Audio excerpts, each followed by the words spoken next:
Okay, good evening everybody and welcome to the University this evening. My name is Patrick Ryan, I'm an Associate Dean in the Faculty of Social Science, which is hosting this event tonight. I'm here representing the Dean who couldn't be here this evening. I'm going to be chairing the event and I'd like to begin by introducing Dr. Parveen Akhtar, who's going to present her work on British Muslim politics this evening. Parveen is going to speak for about 3/4 of an hour to an hour, and then there'll be time for half an hour or 35 minutes questions. So over to you. Okay, thank you, Patrick. Welcome everybody. I think for those, it's really fantastic to see some familiar faces, some people from the wider community, some students, and also some colleagues. Now this is the last of these free public lectures which the university has been running in the run-up to the election, which is exactly in a week's time. So it's great to see some prospective parliamentary candidates also sitting amongst us. For those of you who've been to some of the ones before, and I know I can see amongst you some who came to the first one, it was in a very different setting. So it was cabaret style, I'm told. So I call it wedding style. Now this is a very different style of lecture theatre. It feels like a real class, so I feel like saying anybody who comes in after 10 past will not be allowed to stay, but that's not the case. I'm only joking. You're more than welcome to have come. To have found your way actually, because I know that some people thought that it was in a different place and there has been a bit of change. So you've made your way here. Thank you, and hopefully I can do this subject some justice today. I'd like to structure the talk around two key arguments. First of all, a pretty basic, obvious statement that Muslim communities in the UK are diverse. So my argument is that there's no such thing as a Muslim vote, because the Muslim communities are way too diverse for there to be a Muslim vote. But I do argue that there has been mobilisations amongst British Muslim, Pakistani Muslim communities along kinship networks or biraderis. And that really will form the focus, certainly of the second part of this talk. So there's no bloc Muslim vote, but there are bloc mobilisations around Pakistani kinship networks. Towards the end, we'll also look at how the political landscape, the Pakistani diaspora landscape, political landscape, is changing at present. And possibly even more so, it will change completely next week. We'll make some predictions. So like I said, I wanted to start by stating the obvious.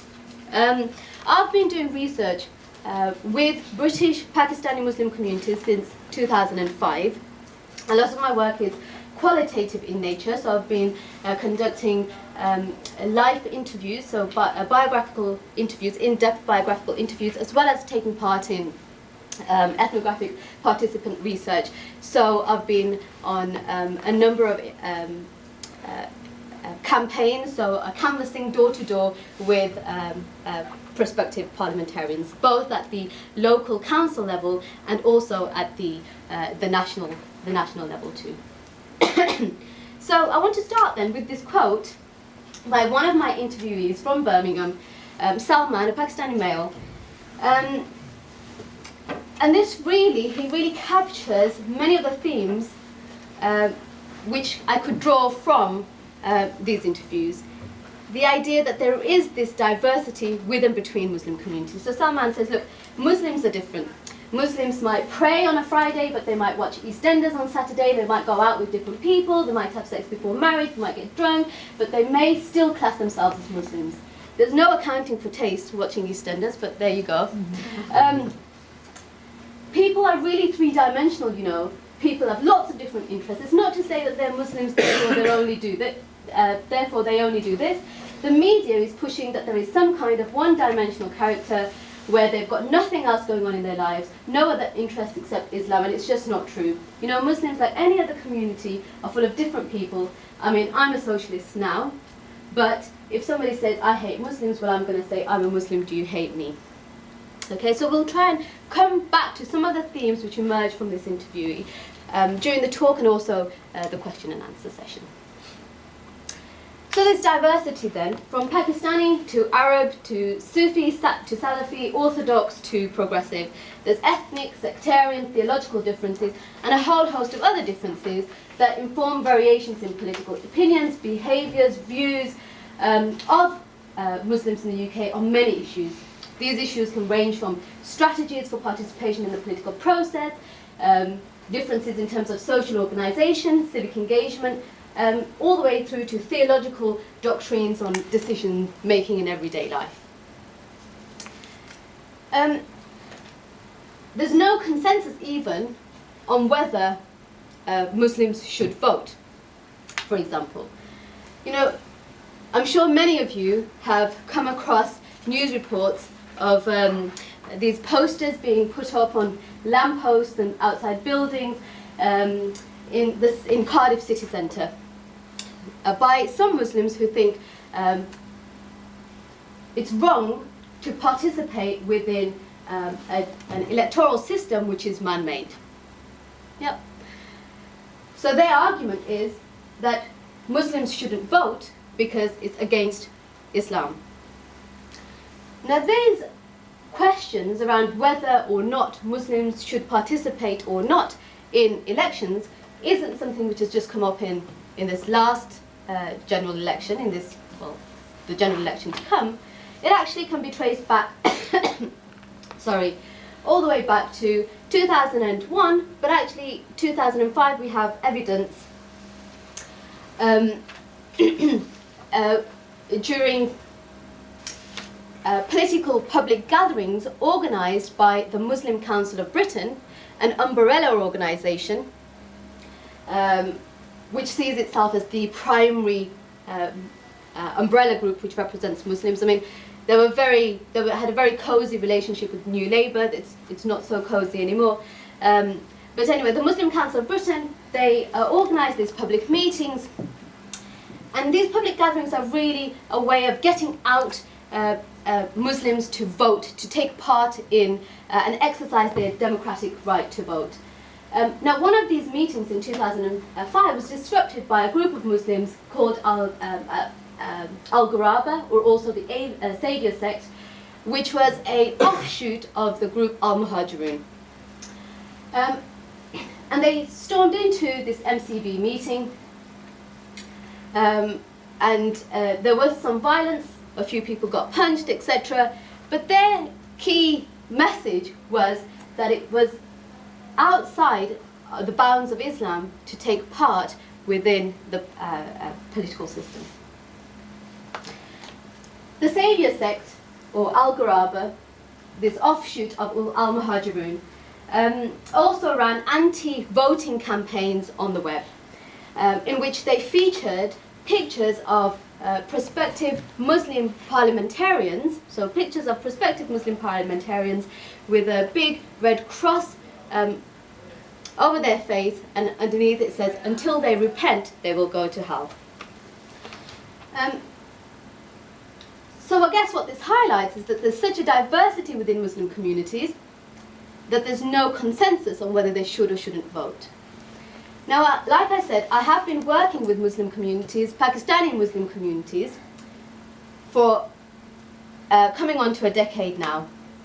And this quote from one of my interviewees, again from Birmingham, I think demonstrate what the vast majority of the conversations that I've been having with Pakistani Muslims, this sort of does more justice to it. So what Naima says is that, look, this land gives us the opportunity to democratically protest. It gives us the opportunity to democratically stand for election if we want to. We can be an MP if we want to make the effort. We can do all those things. So why should they say, no, I don't want to take part in the democratic process? So my argument is that actually there's a there's support for the democratic processes, so support for the political process amongst the majority of British Muslims, British Pakistani Muslims, even if there's little faith in their representatives within that system. And this actually is not so different from the wider picture of political participation in the UK.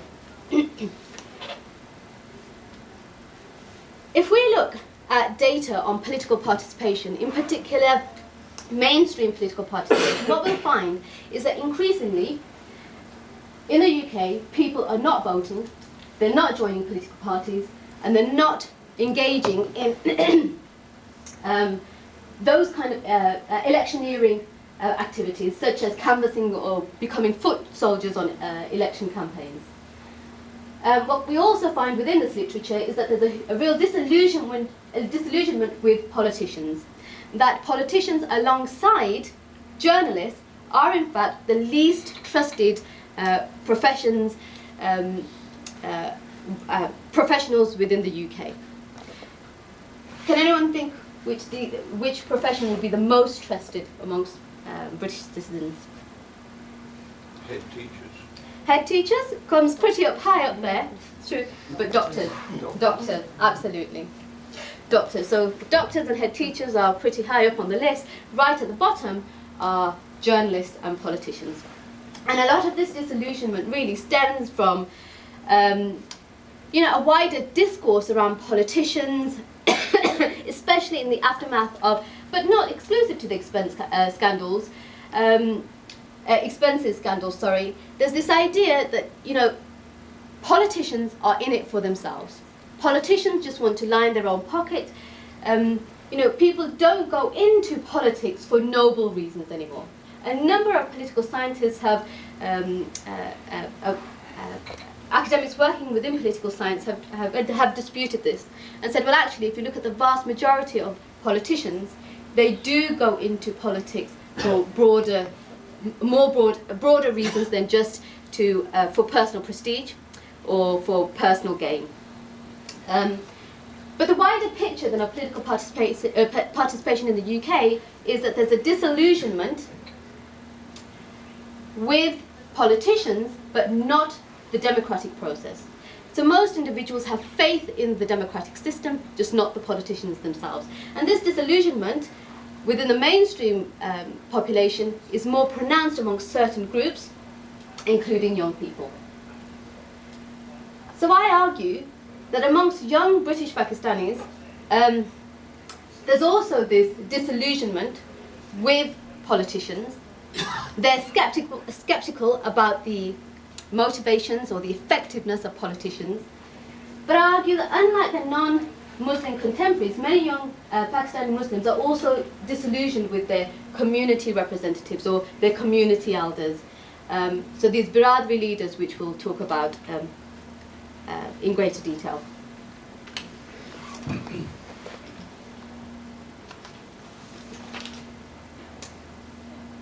So,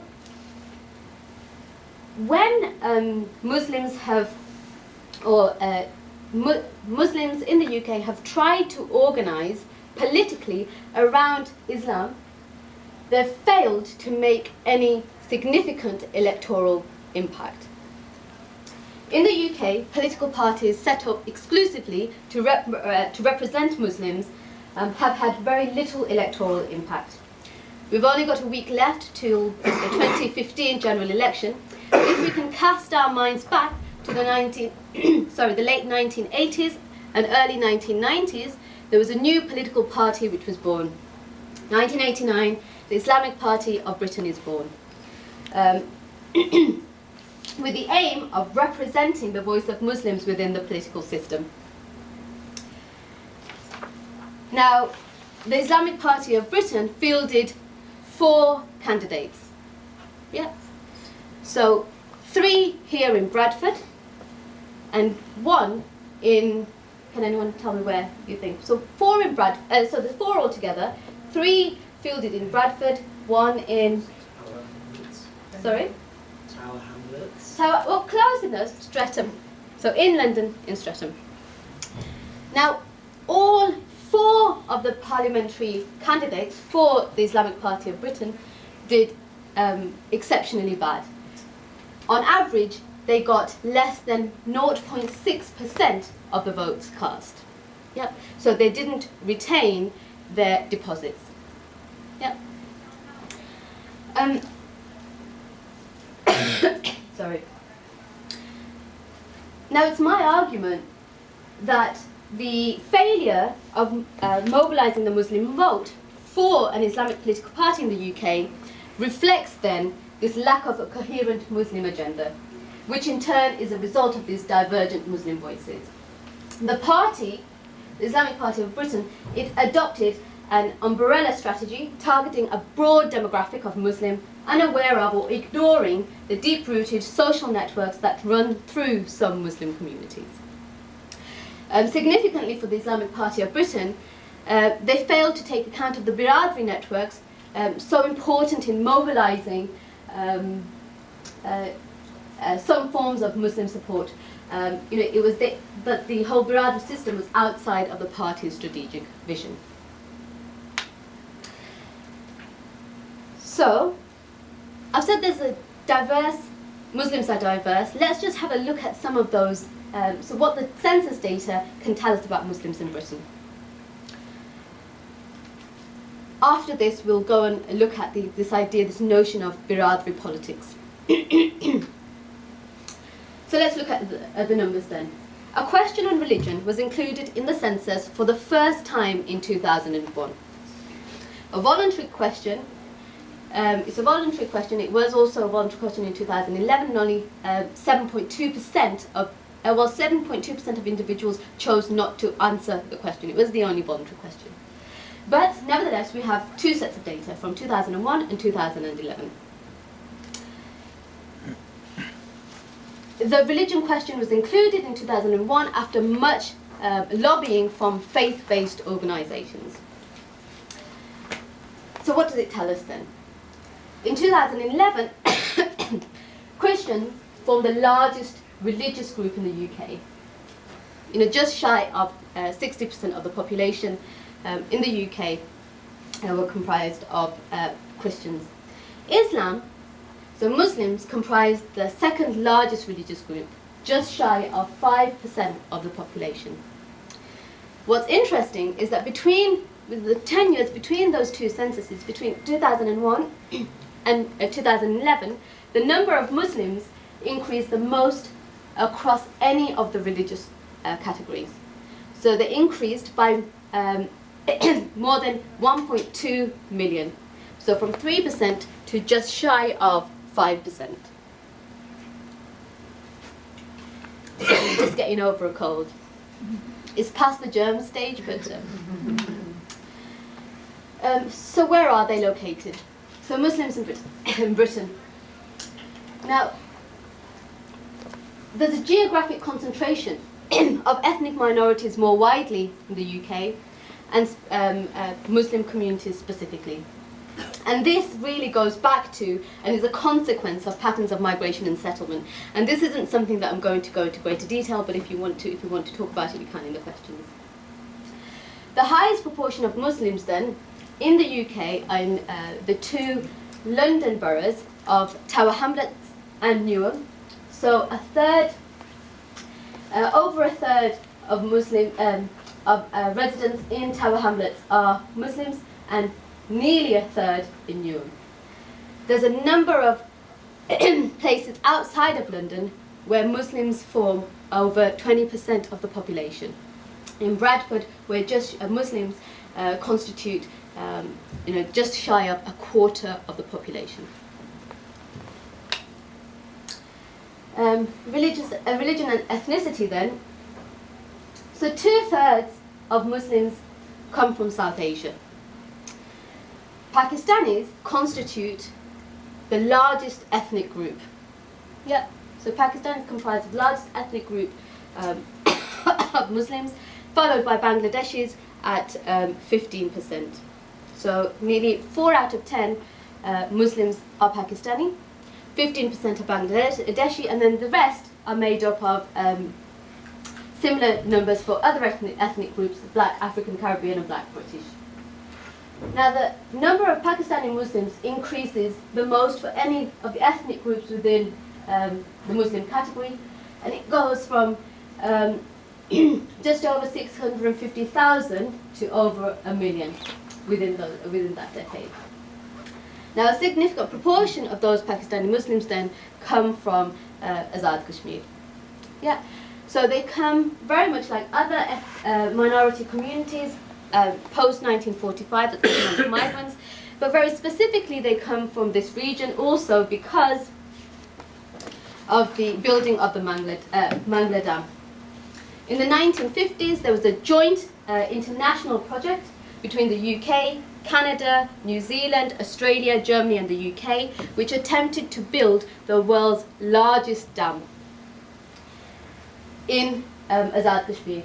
So within that region, within Mirpur, there was a significant population who was displaced, and a number of those displaced came to the UK.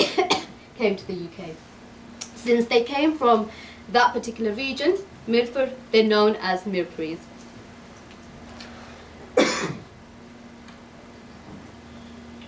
The last slide on statistics. I don't want to bombard you with statistics, but so in terms of religion and age then, nearly half of Muslims were under nearly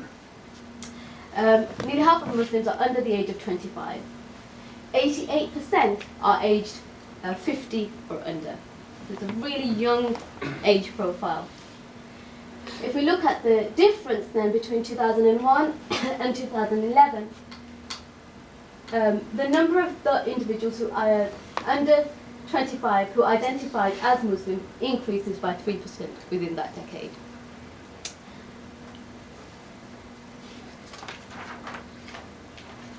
So, summary of what I've said so far then. So there's a diversity within and amongst Muslim communities. There's more ethnic diversity within Muslims than any other religious group in the UK, and yet it's still the case that Pakistanis make up a significant proportion of the Muslims in the UK, and a majority of these come from Azad Kashmir.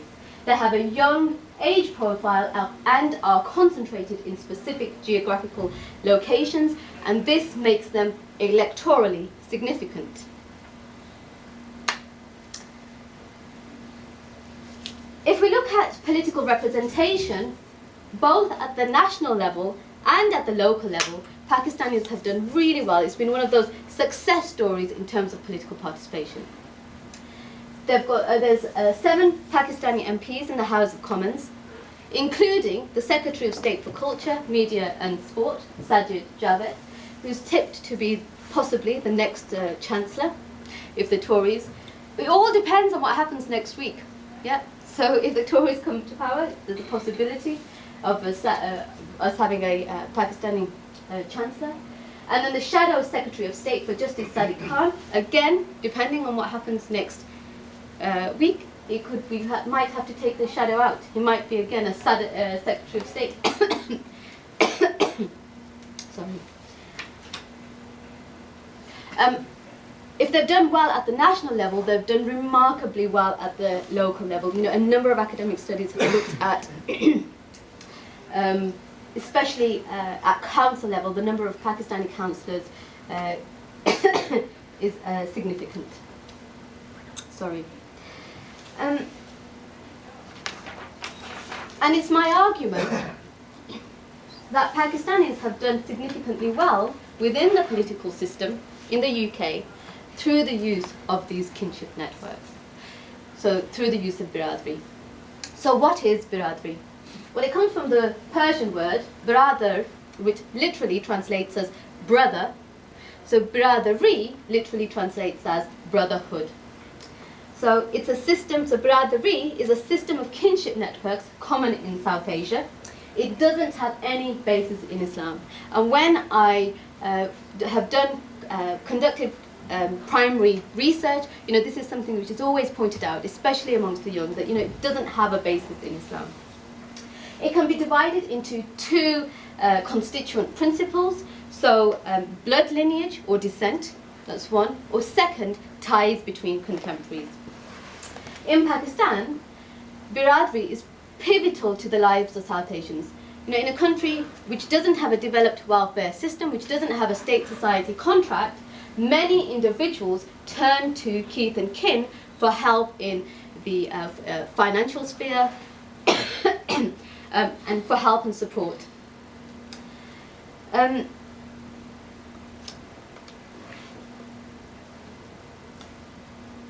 Biraderi is really very much tied in to the story of migration, Pakistani migration to the UK. Chain migration was very much along these biraderi lines.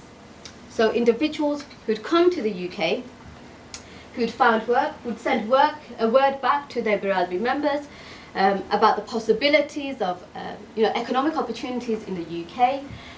When new individuals arrived, biraderi members would help with work, with accommodation, with just navigating life in the UK. So it's a system of support, and it has acted as a system of support both for financial, psychological and social support.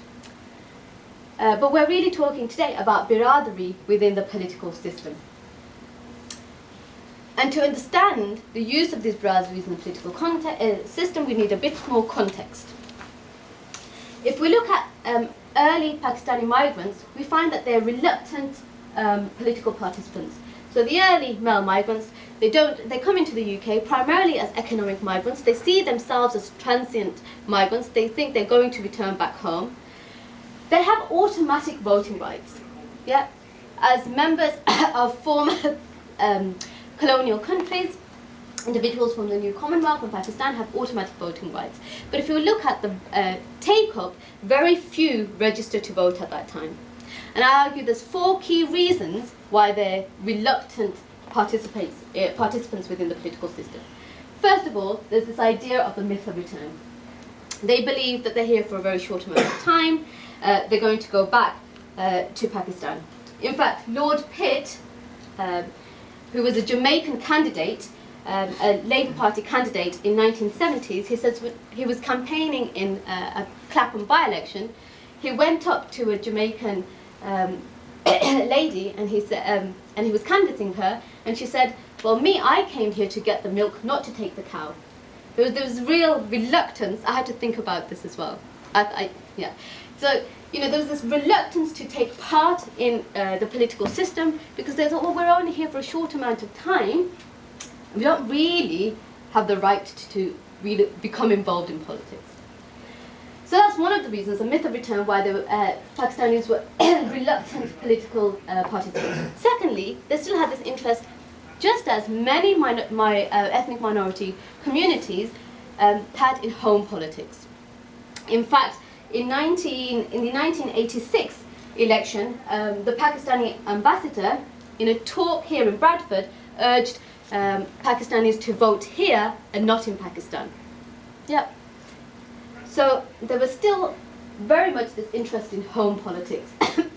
The 2 other reasons for not taking part in politics at that time were the preoccupation with earning a living. Many of the Pakistani male migrants at this time were working, 12-hour shifts.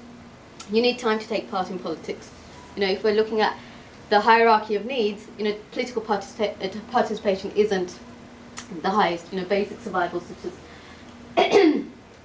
earning money, feeding yourself and clothing yourself are much higher up. And then also there's unfamiliarity with the system. What's the point of getting to know a political system if you're only going to be here for a short amount of time? Yeah. So those are some of the reasons why individuals don't take part in the political system. And this all changes, I argue, with family reunification. Family reunification takes part after the 1962 legislations to restrict migration. There's this huge rush to beat the ban. So Pakistani migrants bring over their wives and their families, their children. And once those wives and children come to settle in the UK, this idea of the myth of return starts to dispel. Yeah, so they're here, they've brought their families, they've brought their children, so they're here to stay. Now this coincides really, with political parties also taking more of an interest in minority communities. If there was little interest amongst Pakistani migrants to take part in politics in the UK, in the political process in the UK, well actually there was mutual disinterest because political parties weren't interested in minority communities. That was until a report written by the Community Relations Council in 1975 argued that in a number of marginal constituencies in the 1974 general election, ethnic minorities helped swing that seat towards Labour. So the conclusion then of this report was that ethnic minorities played a significant part in determining the outcome of the election. Not only did they play a significant part in determining the outcome of the election, that actually, even though the majority of minorities, including Pakistanis, vote for Labour, we'll look at that in greater detail, that actually, in terms of social values, morals and norms, they're more closely aligned to the Conservatives. So in that sense, what the report was suggesting was that if political parties, mainstream political parties, courted the minority vote, you know, they'd be able to claw back some of those votes from Labour. But there has traditionally, there's been a political trademark of immigrants from the new Commonwealth and Pakistan, and that's been that they've been traditionally loyal towards Labour, loyal to Labour. And there's two main explanations for that, and they're both socio-economic. Firstly, that minorities, including Pakistanis, are overrepresented amongst the working class. Geographically, the first generation of Pakistanis were concentrated in Labour-controlled wards, and as a result, they, alongside individuals and groups from other minorities, built up these alliances with the local Labour Party. Second, minorities really viewed the Labour Party as an ethnic minority-friendly Labour Party, even though it was Hugh Gatehill who, in the end, restricted immigration when the Labour Party was in power. But amongst immigrant communities, there was this real belief that Labour was, more favourable, had more favourable policies towards minorities and immigration than the Conservatives.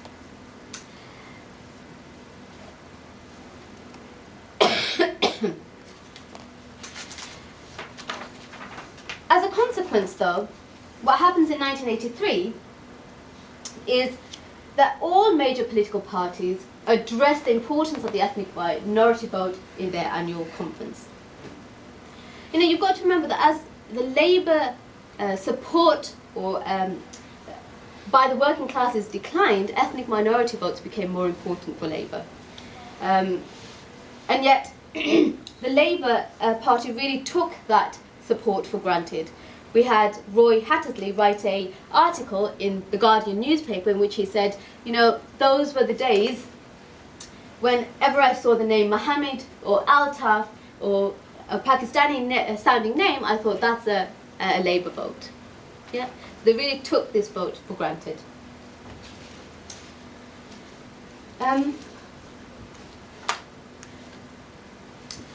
So by the 1970s then, the potential importance of the minority vote for winning in marginal constituencies becomes recognised as being important.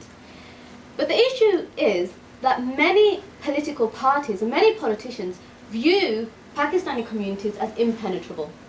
They see, I mean, even in the literature, you know, these communities, Pakistani communities, are seen as institutionally complete. They've got their own shops, they've got their own communities. It's very difficult for an outsider to get in. And yet, they're still seen as significant because they're living in specifically as concentrated areas, segregated areas, and so have the potential to influence elections. So what mainstream politicians seek to do is to build these relationships with key individuals, so community leaders. So they build these relationships with community leaders. What do the community leaders get out of it? Well, they get this personal prestige. It's reinforced by their connection with mainstream politicians. And also, they also have this idea that by having these connections, they can do good for the community as well. It's very clear what the politicians get out of it.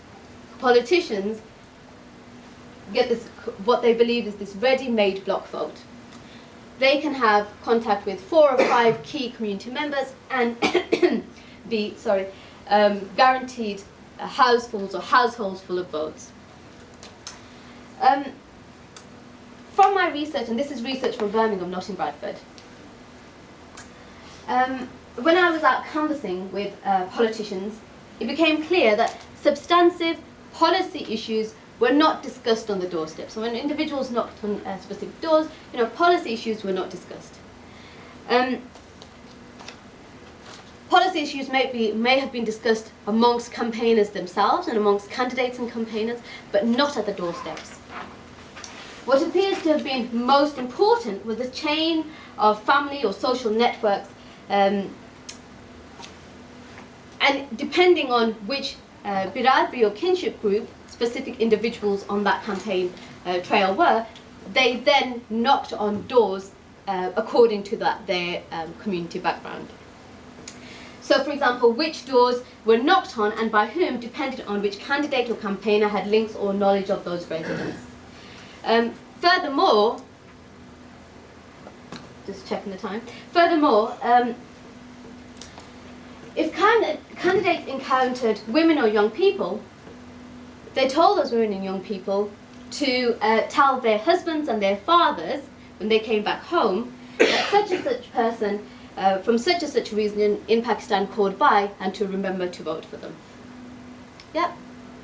So it became very clear then from that piece of research that I did, for many Pakistani households, it soon becomes clear the male head decides who should be voted for. Decisions are made by the male head for the entire household. Now, a report commissioned by the Metropolitan Police Authority describe finding a similar pattern. So they've argued that some practices are seen as acceptable outside the UK have been adopted in respect of the UK elections. For example, the head of an extended family instructing family members to vote for a particular party or candidate. Now, I really want to make a key point here. A lot of the newspapers, when they report this idea of biraderi or clan politics, they always see it as this imported impurity within the electoral system within the UK. And yet what's really crucial to point out is that the kinship networks, those structures, are common in South Asia. So those structures have been imported. But this relationship of patronage between community representatives, the biraderi elders, and relationships with politicians is not imported. That was actually very much encouraged and endorsed by mainstream politicians. And why was it so? Well, obviously it delivered them, election after election. Yeah. So this patronage politics wasn't imported. The kinship networks were imported. They had a number of functions in the social sphere, in the economic sphere, but within the political sphere, this idea of patronage was very much endorsed by mainstream politicians. And actually, is this kind of mobilisation so very different from other political mobilisations? Mainstream British politics support can be and has been mobilised along a number of particular networks, be that trade unions or business interests. Indeed, David Goodhart has written, there's a patron-client element to almost all democratic politics. You vote for me and I will do X for you in return. Yep. What I think is quite different, though, is the fact that it's quite exclusionary insofar as it's hierarchical and patriarchal, and it excludes particular segments, so young people and women especially.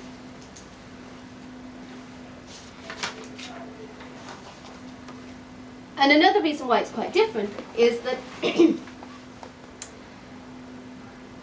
it's less about the policies or political ideologies of candidates, but more so where they think they're able to get into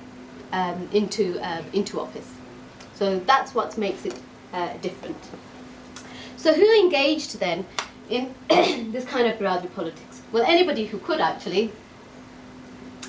Although Labour politicians were the first to deploy such tactics, those from other parties were not far behind. Eric Pickles, once a councillor here in Bradford, did really well out of biraderi politics. Now he's got a cabinet post. We don't know what happens next week, though, do we? Whether he will still retain his cabinet post, but for this week at least, he's got a cabinet post. So the Liberals also got involved. During the 1972 parliamentary by-election in Rochdale, David Trippier, the Conservative candidate at that time, commented that he was just so amazed to see both the Socialist and the Liberal candidates courting the immigrant vote. He said, look, it's quite disgusting the way they treat Rochdale's immigrants as political illiterates. It's quite like horse trading, rather than treating them as individuals. They are taking an amazingly patronising attitude towards them. Sorry. But for biraderi leaders, this horse trading was of mutual benefit, since they attained patronage within the community by being endorsed by local officials, and others, of course, believed they could eventually reach a position in which they could be good for the community. So what's the political landscape like now? Well, I argue that there's a real clear sense of disillusionment with politicians and community leaders amongst young Muslims. Sorry. Much of this stems from the fact that young Pakistanis feel excluded from mainstream politics through the system of patronage. Many criticise the older generation. Just checking the time.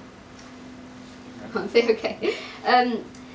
For their tendency to do as figures in authority say. There's also a belief that actually some community elders, biraderi leaders, have sold out for individual power at the expense of the community. Again, reflects very much mainstream views also. And there's also this real feeling that biraderi elders have often involved, who have often been involved in informal politics, do not understand the issues and concerns which are really important to young people. So what are these concerns then?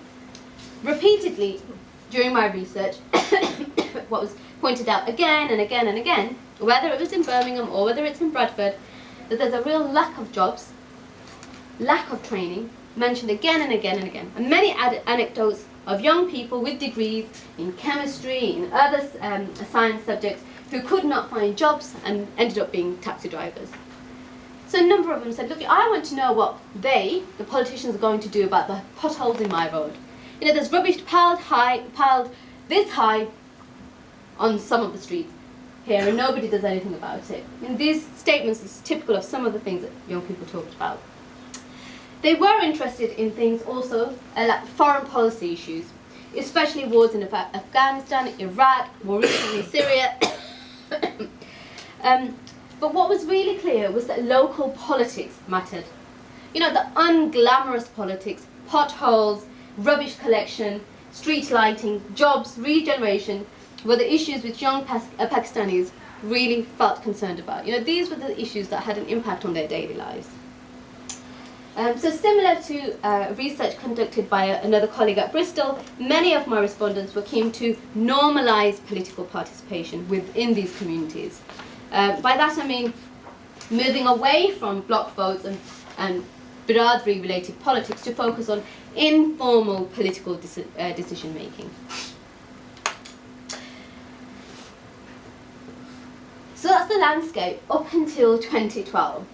So what happens in 2012 right here in your city? Bradford really is the centre of the world when it comes to my research. what happens is the Labour MP, Marsha Singh, steps down for health reasons. Sorry, the late Marsha Singh. He steps down for health reasons and it triggers off a by-election. Now there's very few by-elections which have received or garnered such media attention, be it national or international, than the result of that 2012 by-election. It's expected, and we've mentioned before, that Labour really took the immigrant or Pakistani Muslim vote for granted. It was expected that the Labour candidate, Imran Hussain, would sail to victory. No political Labour heavyweights came up from London. It was just left to it because it was believed that he'd win. What happened was a complete shock, a little earthquake right in the centre of Bradford here. The Respect Party candidate, George Galloway, wins with a majority of over 10,000. Sorry, with a majority of over 10,000. And it's argued that this really was built on the disillusionment of many Pakistani Muslims had with electoral politics in the constituency. Regardless of Galloway's performance in office, his victory highlighted the potential for mobilisation against the biraderi system. And I think that's a really, really crucial point.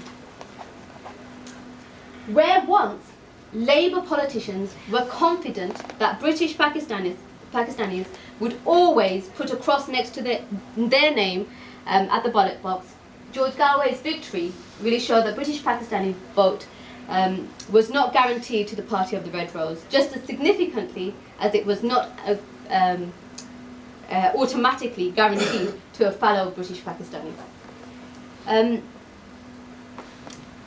But it's also important to point out that a number of non-Pakistanis voted for Galloway as well. So he won in areas where Pakistanis were not the majority. But it is nonetheless the case that Galloway's success was largely due to British Pakistanis. Certainly his campaign was focused heavily on this section of the population, as were his post-victory speeches. So in the aftermath of that election, of that 2012 by-election result, John Mann, a Labour MP for Bassett Law, argued that actually that the problem had been that there was no Muslim door knockers, no Urdu speakers, no hijab wearing women talking to Muslim voters on the streets of Bradford West. He put this down to the fact that the Labour Party didn't have a strategy in Bradford West. Now I would argue that actually Labour did have a strategy in Bradford West. It was a very clear strategy. It was a strategy which had worked since the 1970s. The strategy was that you make contact with a few biraderi leaders, a few kinship elders, and that would guarantee you an election victory. It was an old strategy. It wasn't that you didn't have one, it was an old one. If you had the important men, the community leaders, who could assure you the voters of entire households, that was all you needed to ensure success. However, I argue, but Mann was also wrong to suggest that the Labour Party needed Muslim door knockers, Urdu speakers or hijab-wearing women talking to Muslim voters. Because what wasn't needed was yet more cynical manipulation, but a true engagement with the constituents. And anyone who's been to some of the hustings, once the personalities have, that politics is out the way, there's a number of issues which keep coming up again and again and again.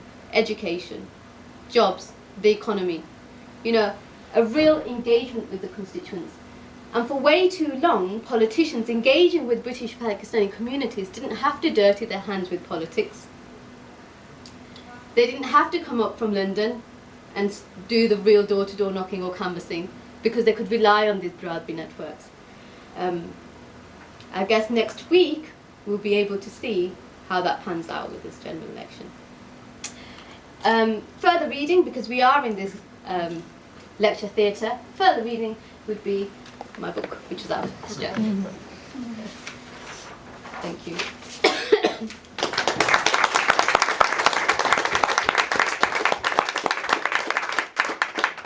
Thank you, Parveen.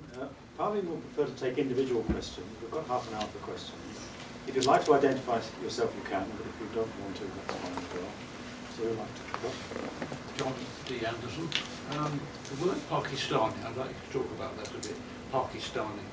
If you're a Nigerian or a Jamaican voter, you're called Afro-Caribbean. If you're from India, you're probably called Asian. Yeah. If you're from Poland, you'll be called Pole for a bit, but eventually British. The trouble with Pakistani is that it sounds like a country's citizen, not a British citizen. And I tend to talk more about Britishations. I'd just like to explore that. And what should I be calling people to be honest and understanding? Okay. No, that's a really, really, really important question. Explained more in this book? No. So basically, actually, up until very, very recently, if you look at the political science literature and if you look at voting studies, ethnic minorities, you have black or non-white and white. Yep, there's very little desegregation along ethnicity. This begins to change, and then in the 1980s, and then you have the distinction between black African, black Caribbean, and Asian. Yep.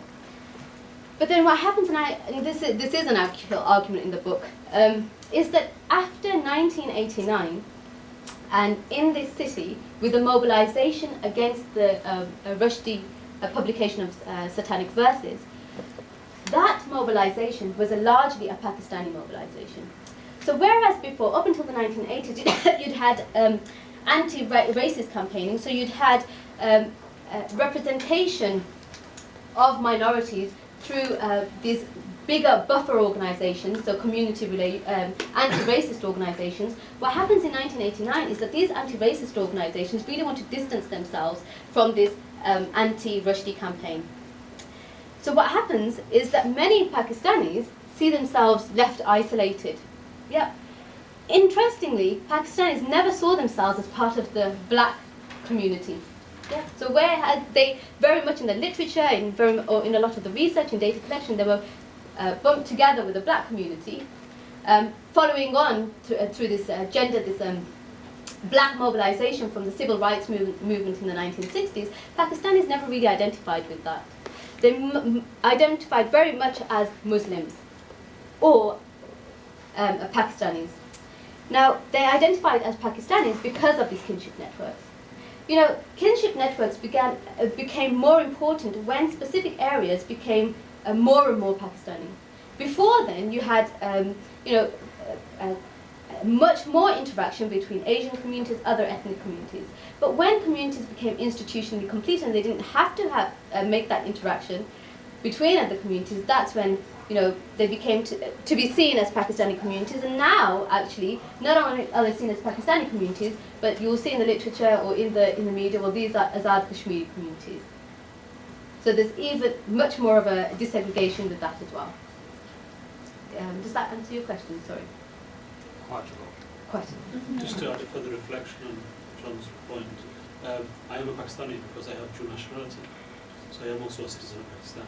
So there is that element of being a citizen of Pakistan still. Okay, and many people keep that dual nationality, and actually, Pakistani communities, there's the generations, first, second generation, third generation doesn't quite hold for Pakistani communities because there's that constant renewal. Because there's figures that show that 6 out of every 10 Pakistanis, marries from British Pakistanis marries from Pakistan. So it's that constant ethnic renewal. Yes. Have you seen the marked register for the 2012 by-election? Have I seen the marked register? No, I'll have hold my hand and say no. Second point, have you actually graphed any of these biraderi networks online, or have you done some sociometric data? No, I've not. Thank you for that question, James. I have a following question after. Okay. How can you be in a position then to make some of these statements? Quite clearly, because I've done extensive qualitative research, a number of interviews. Not only have I done a number of interviews, I've been on canvassing campaigns with politicians at the local and the national level, and it's very clear to me that these are patterns of mobilisation which have been utilised within Pakistani Because communities. you know, in 2012 there were a lot of defections. So some of the activists and some of the people, gatekeepers, shifted across from Labour. So like it's very hard to say that the success of Respect was a bulwark against the Bradford system when you saw some of the key movers move across to pop up Respect.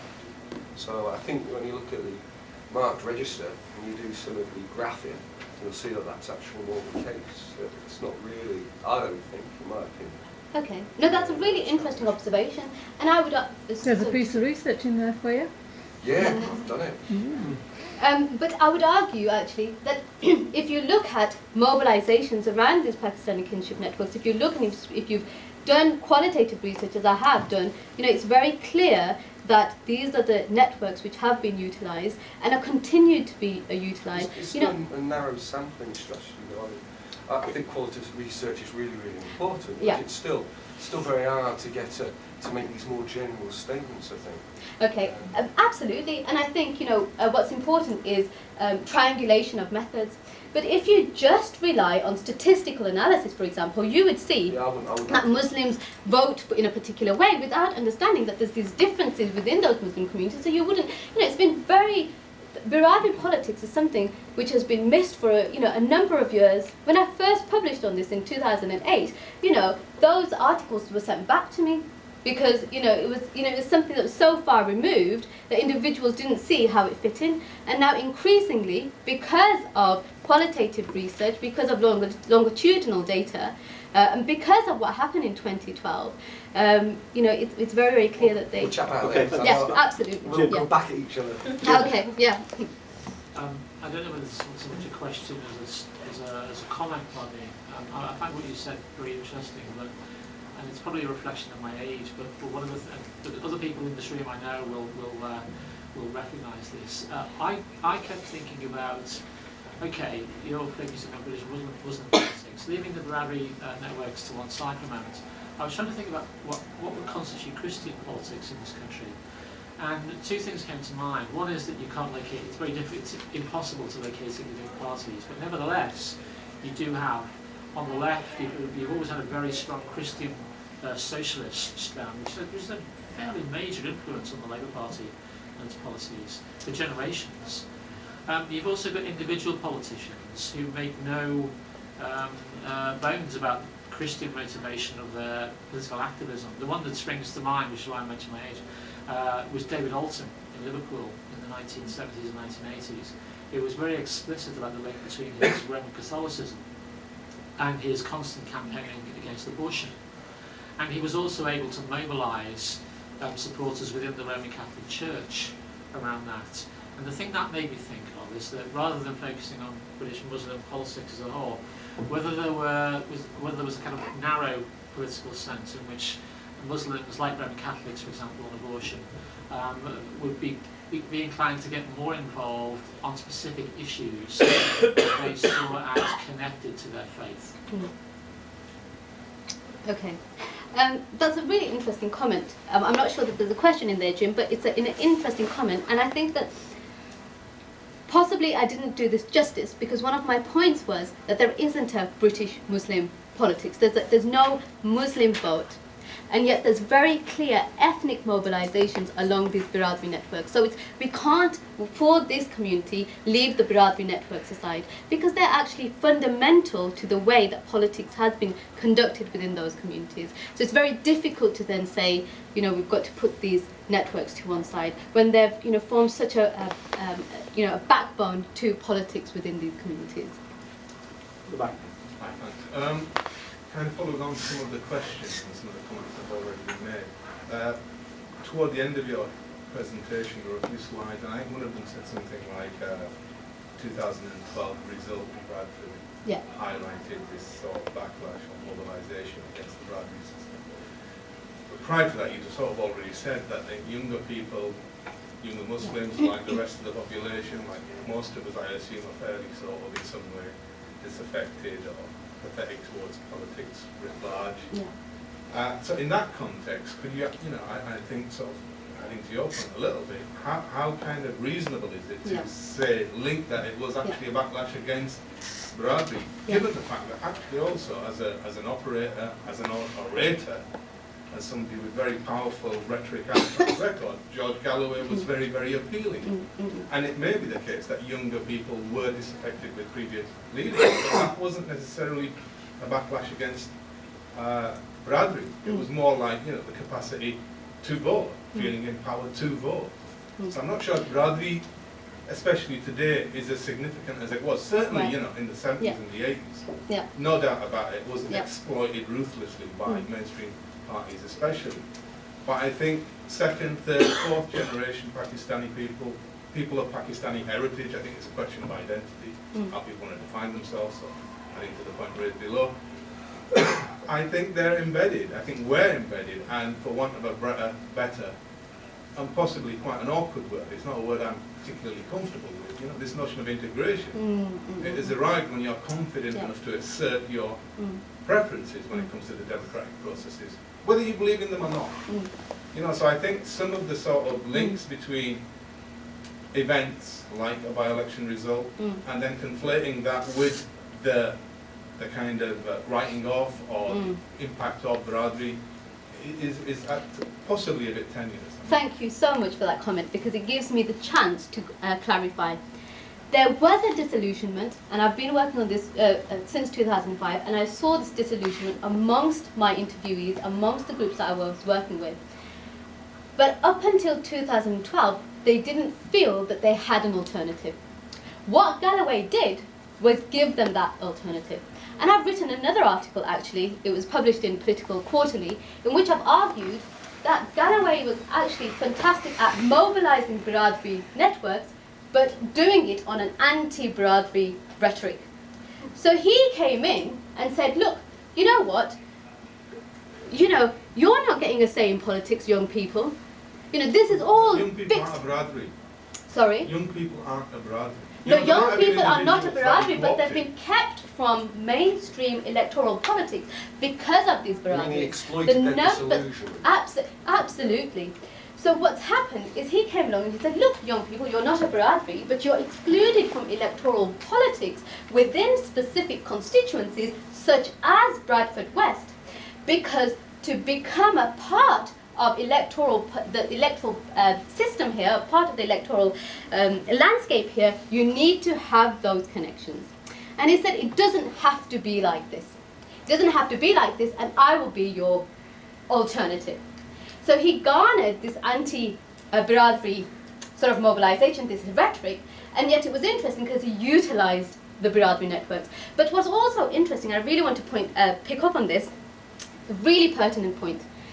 Another article I've written, a number of people I spoke to said, the thing with Galloway was, and I don't want to make this just about Galloway because I'm really conscious of the fact that there's an election going on, and so I don't want it to be about that, and so I kept this out actually.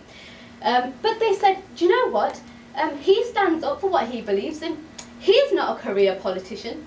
He's going to, regardless of what we think of that, regardless of the data or what we can, they said, look, he will stand up, he will say what he really believes. He's not afraid of going on Big Brother and wearing a red catsuit. He's not afraid, but he's also two things. So he actually says what he believes, says what he means.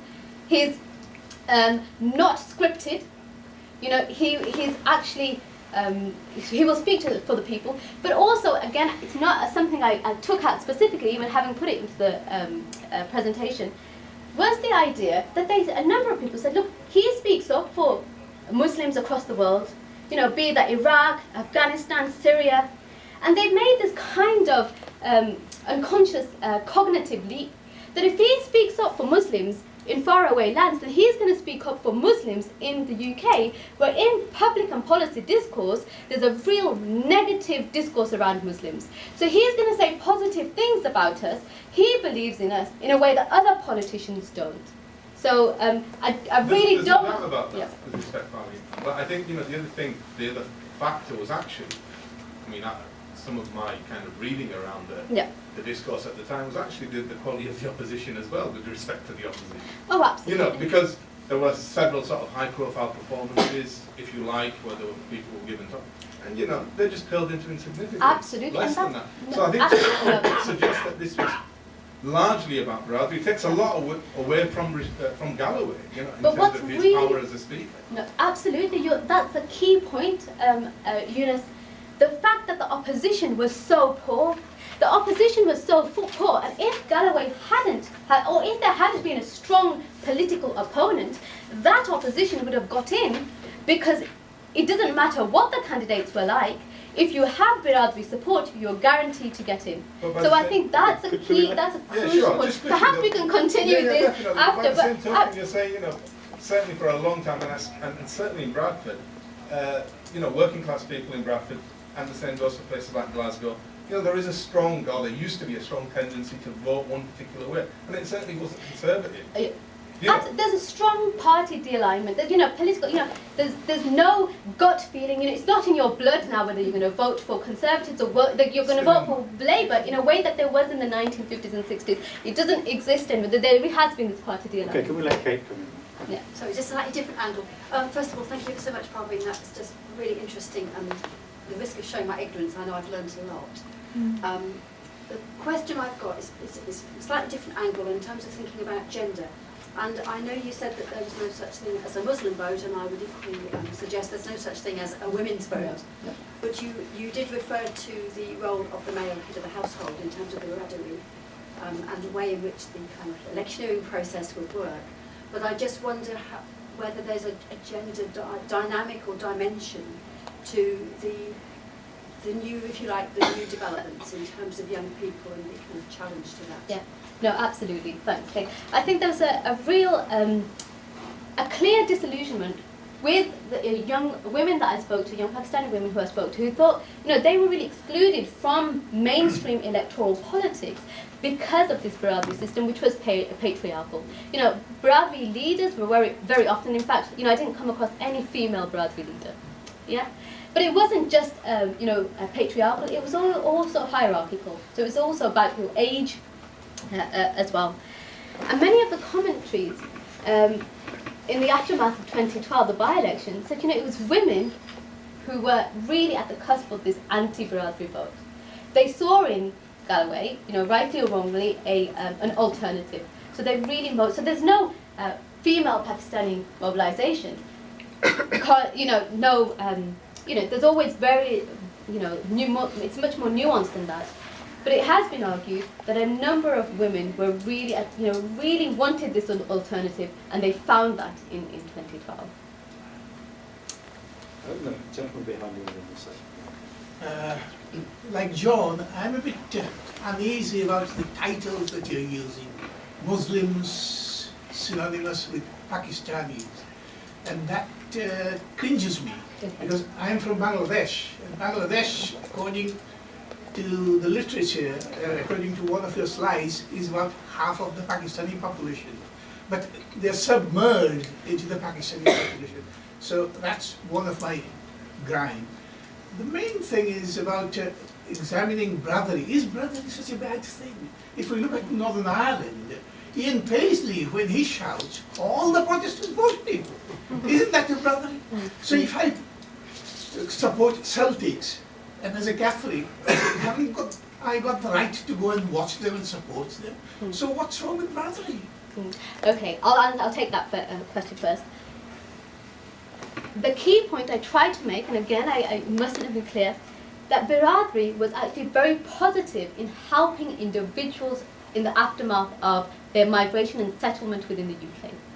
It was very positive because it acted as a buffer against, a life in a new country.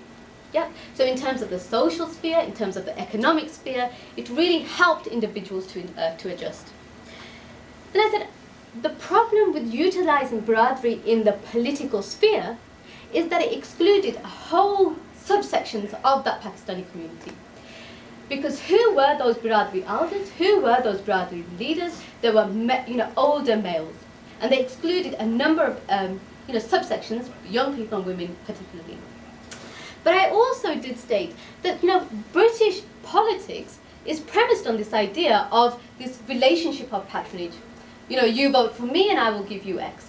And a number of people have pointed out, and I try to as well, that kinship networks have been utilised in political participation, by other communities, whether that's in the UK or whether that's by migrant or immigrant communities elsewhere. So, for example, the 18th century Irish immigrants to the US, they utilised their kinship networks to get a foothold into politics in New York. And there's a whole name for that, Tammany Hall politics.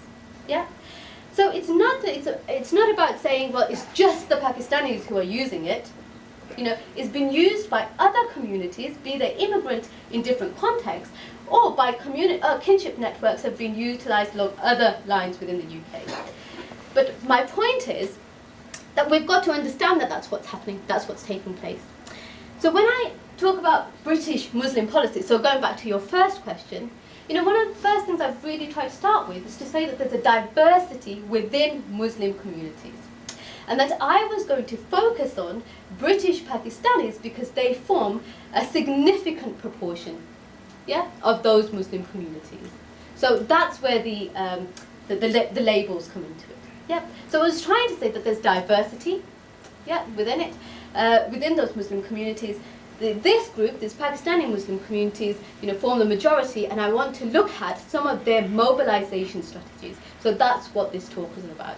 And if you look at the book, it's examining Pakistani biraderi networks because I really want to look at how that mobilisation has worked within those communities. Can I take this question? I promise you. Okay. As someone who was actually born into a Protestant family in Northern Ireland, I just want to say I've never voted for Ian Pearson. I suppose it was the statement you made about the sort of male elders in the family, and I suppose as someone who's a father of 6 adult children, we're not members of a political party, but I'm fairly sure that we all vote the same way, and that's partly to do with I think discussions that we've had through values, etc. So I was sort of wondering about your statement about that within the Muslim community. Is that very different to my relationship with my children, who I'm pretty sure would say I've never told them how to vote? Okay, no, that's a really interesting question. In fact, there's very recent research which shows that when people go to polling stations amongst wider communities, when they go to polling stations, they go as families. So and that's new research. As well. Okay. So I'm not going to plug my new research, but I'm doing research. It's going to be on election day, and one of the questions I'm going to look at is who do you come to vote with? When you come to vote, who do you come to vote with? Who do you discuss political issues with? Where are these discussions taking place? Who are they taking place? Where do you get your political learning from? Is it discussions with friends, with families, over the internet? So these are issues that I'm going to interrogate in greater detail. But just going back to the research that I've done so far, so up until now, it was very clear that there was no real discussion about politics taking place. Decisions were made, and they were made on the basis of kinship, on the basis of deference, rather than on political discussions and conversations. Hello. So, do you think we live in a democratic society, and do you think our electoral process is democratic and open? Okay, James, that's a question I give to my students.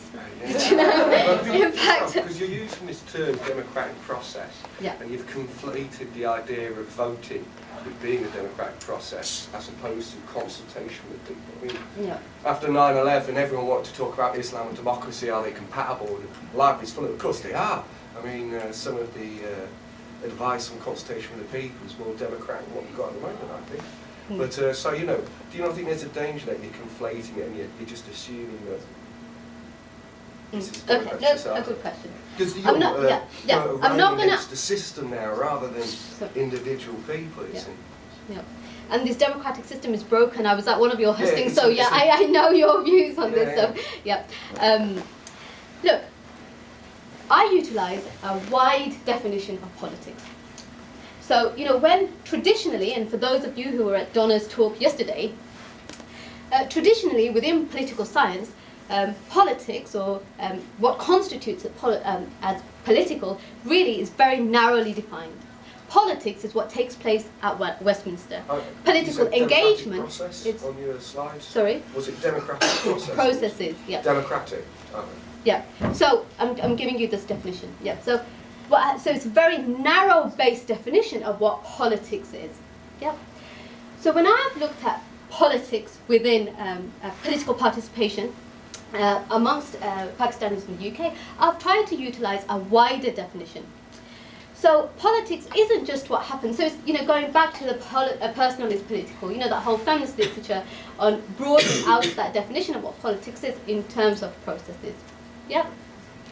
So very often in the literature in elections and political participation, what's defined as political is defined by the researcher. Do you vote? Do you take part in this activity? What I tried to do in my research was to say, well, what do you conceptualize as political? And very often you'd find that people would say, well, I think wearing a headscarf is political. I think so broadening that definition of politics. Going back to this idea of what the democratic process is, democracy is about getting your voice heard. Yeah, it's about, if we go back to Athens where, democracy is said to be originated, everybody who was allowed to have their voice heard, so not slaves and not women certainly, were able to go in and have a say in this democratic process. So when I'm talking about democracy, I'm talking about whether individuals feel that they've got a say in the political process, in the democratic system within the UK. So that's the very specific way in which I'm using democracy and politics. Okay, thanks. That's good. We've got two questions in the corner. First, and then. Besides, when you do your research next Thursday or whatever date, specifically you do the research, Yeah. would you also go to the counts at night within City Hall and other places to see the various piles of votes from different parts of any given constituency? You might not get absolute numbers in terms of survey numbers, but you would get an impression of how the votes for any particular candidate might vary within a constituency. Now that's a really fantastic, I've not even thought about that, so thank you very much for suggesting that. I thought I'd finish early on Thursday, but no, I think I'll continue to work on and get my fellow researchers to come along too. Thank you for that. They do tally it. You can get it. Oh, can you get it as well? Oh, thank you, James. I'll look at that. Hello. It was just really, just that audience member to say what a lovely analogy with Irish politics. But as I saw this talk, it was really a strategy without the bias or any preconceptions we've got of whether it's been used wrongly or rightly. And I did see it as kind of a good insight into biraderi as a quite an objective concept. So. Okay, thanks. I think what I've really tried to do is show that biraderi networks are important within politics in specific constituencies where there's significant proportions of Pakistanis, and that's not something which has been in the literature for a very, very long time. Because it's not visible, is it? You can't view biraderi networks. You can't get them from statistical data. So I've just tried to show how they are important. They were important in the 60s and 70s, as Eunice pointed out, but they continue to be important. They're declining. And many young people want to distance themselves from it, but I think they still hold some sway in politics. Okay, we've got time for one or two more questions, and then. It's more of a comment than a question. I think Gigi's success lies in turning hijabis into jihadis. Because what he did is made the Muslim women go and talk to Muslim women, not in Urdu, but in English. Go into the school gates, talk to the mothers, and go into places where women congregate and let the women talk. And I think that was his strength, Okay. not the brotherly, or breaking down the brotherly. Okay, that's interesting. I mean, I don't want to talk about GG, as you said, gorgeous George, call him what you may. I don't want to talk about him specifically, just so close to the election. I'm just very conscious of that. But if you look at his post-victory speeches and his pre-election messages outside on the buses, he was very much talking about biraderi politics. In fact, his words were, "We're going to smash the biraderi politics." Those were his words. So he was very much utilising this language of biraderi and this language of breaking down biraderi. Okay, last question. Do you think that he has succeeded in doing that, and what's your prediction? I'm not a betting person, but if you want to put your bets down there. As talk to me personally, as an individual I'll give you an answer, but as giving a lecture here at the University of Bradford in the presence of my students, I couldn't put, it's not, I don't want to go down that road of, saying who's right, who's wrong. I still want to have a job after the 7th of, I know some politicians may not, but I still want a job. Parveen, thanks. Of course, it's fantastic.